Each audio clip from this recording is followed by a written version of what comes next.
Hi అండి. నమస్తే. Welcome to my new vlog.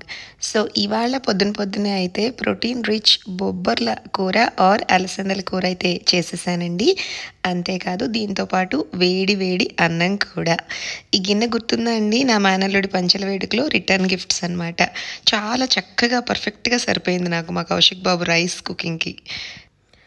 ఇక్కడ ఏమైందంటే మా కౌశిక్ బాబు కోసం అని చెప్పి పీనట్ బటర్ శాండ్విచ్ ప్రిపేర్ చేస్తున్నానండి. వీడొక్కటే అరుపులనమాట.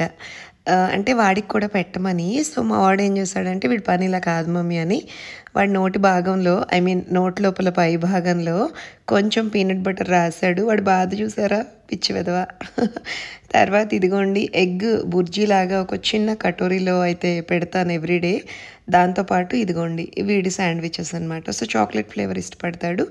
చాక్లెట్ ఫ్లేవర్తో పీనట్ బటర్ దొరుకుతుంది మనకి. మీరు కూడా నాలాగా ఇలా బాగా ఎత్తుగా ఉన్న దిండు మీద పడుకుంటున్నారా? అయితే పడుకోమాకండి. ఎందుకంటే ఇవాళ పొద్దునే ఒక న్యూస్ చూశాను. ఇలా ఎత్తైన దిళ్ళ మీద పడుకోవడం వల్ల ఏమవుతుందంటే మన మెడ మీద ముడతలు, అలాగే మొహం మీద ముడతలు, అంతేకాదండి మొహం మీద యాక్నే వచ్చే ప్రమాదం కూడా ఉందంట. సో జాగ్రత్త. బ్యూటీ కాన్షియస్ ఉన్న లేడీస్కి అయితే నిజంగా ఆలోచించాల్సిన విషయం. అంతేకాదండి మన మెడ భుజాలు కూడా నొప్పిగా ఉంటాయని క్రమేపీ అంటే ముందు రాబోయే రోజుల్లో ఇమీడియట్గా అని నేను చెప్పట్లేదు.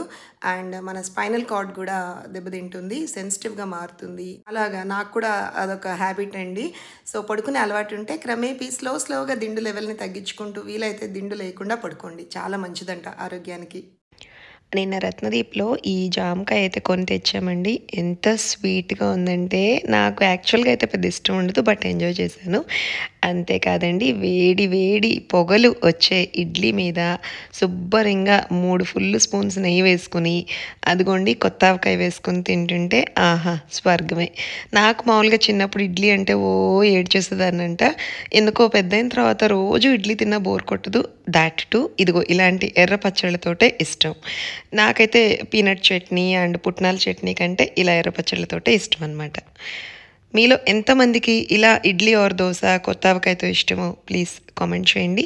మరి అంత ఘాటుగా తిన్నాక నోరు తీపి చేసుకుంటే మంచిది కదా. మా క్రిష్ గడ్ గులాబ్ జామ్ లాగిస్తుందండి. గబగబా మనం కూడా ఒక 2 లాగిచ్చేద్దాం. తినమ్మా తినమ్మా బాగా తిను. కావాలి ఇంటికి వెళ్తున్నావా? ఆటో బుక్ చేశాను ర్యాపిడో. నిన్ను ఎక్కిస్తుందంట, నిన్ను డ్రైవర్ సీట్ లో కూర్చోబెట్టిద్దంట. వెళ్దామా? అదిగో తీసుకెళ్తుందంట. ఆటో బుక్ చేస్తుంది. వెళ్ళిపో, నా పర్మిషన్ ఏం అక్కర్లా, నువ్వే నన్ను చూడక్కర్లేదా? వెళ్దాం అంటున్నా, తీసుకెళ్ళి. తీసుకెళ్తా. సిగ్గుందారా కొంచెం అన్నా సిగ్గు సరే ఉందా అంటున్నాను. ఎవరు పిలిస్తే వాళ్ళతో వెళ్ళిపోతావా? మాకొద్దా? సరే వెళ్దాం, మనం వెళ్దాం. వెళ్ళిపో గట్టిగా. సైలెంట్ ఉండు, మమ్మీ చెప్తే తీసుకెళ్ళని ఇవ్వదు. ఏంటి వెళ్ళిపోతావా? మరి అమ్మమ్మ కంప్లైంట్ ఇస్తుందంట అమ్మ, తీసుకెళ్తా నేను. పిలవండి ఆటో పిలవండి, వెళ్ళిపోతాడు. అది ఆటో వచ్చింది గేట్లో. ఆటో వచ్చింది, పదండి వెళ్ళిపోదాం. బుల్లిబాబుని ఎక్కిద్దాం, పదండి వెళ్దామంటుంది. వీడికి సిగ్గులేదు. సరే వెళ్ళిపో, నేను చూస్తాను నువ్వు ఎక్కడికి వెళ్తావు. నువ్వు నీ సాయిగా ఏంటో నువ్వేంటో. పదనాడు చాలు ఆటో వచ్చిందిరా, అది ఎక్కిచ్చేస్తాను పద. వద్దు నువ్వు మాకొద్దు. నువ్వు ఇంత డెసిషన్ తీసుకున్నాక నువ్వు అవసరం లేదురా మాకు. వెళ్ళిపో. కార్తీక వాళ్ళ ఇంట్లోకి వెళ్ళు, నీకు రోజు చికెన్ బిర్యానీ మటన్ బిర్యానీ అన్నీ పెట్టిద్ది. వెళ్ళిపో గెట్. ఏంటి ఆటో కోసం వెయిట్ చేస్తున్నావా? హలో ఏంట్రా ఆటో కోసం వెయిట్ చేస్తున్నావా? వెళ్ళిపోతావా? ఏం మెరుస్తున్నావురా నిగ ఎండలో. నీకున్న షైన్ ఎవరికి ఉండదు. సన్సిల్క్ బ్లాక్ షాంపూ యాడ్ గుర్తొస్తుంది నాకు. బును బాబు ఓకే బాయ్. సరే వెళ్ళిపో. నువ్వు వద్దు నాకు ఇంకా. వెళ్ళిపో, ఇంకా రావద్దు మా ఇంట్లోకి రావద్దు నువ్వు. బాయ్. వద్దు వెళ్ళిపో. ఎందుకు వస్తున్నావు? వెళ్ళిపో, అవసరం లేదు. నువ్వు వస్తున్నావు సిగ్గు లేకుండా, మళ్ళీ ఏదో ఫోజులు ఇచ్చావు కదా. వెళ్ళిపో మరి.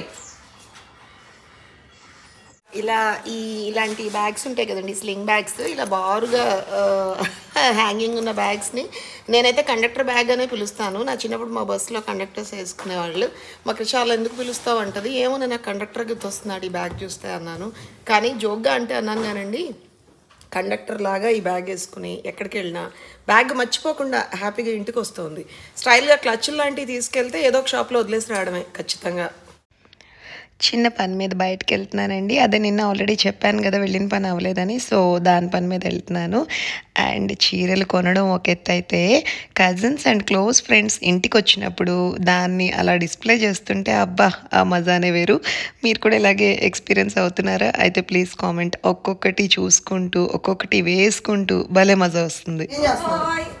ఏం చేస్తున్నావు? ఎన్ని మ్యాట్లు కొనాలి మేము?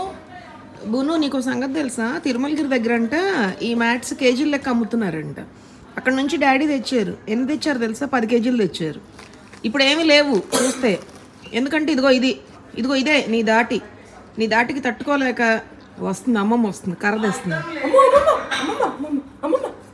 అమ్మా కర్ర తీసుకురా. చూడు ఈడ ఏం చేస్తాడు, చూడిట్రా చూడు.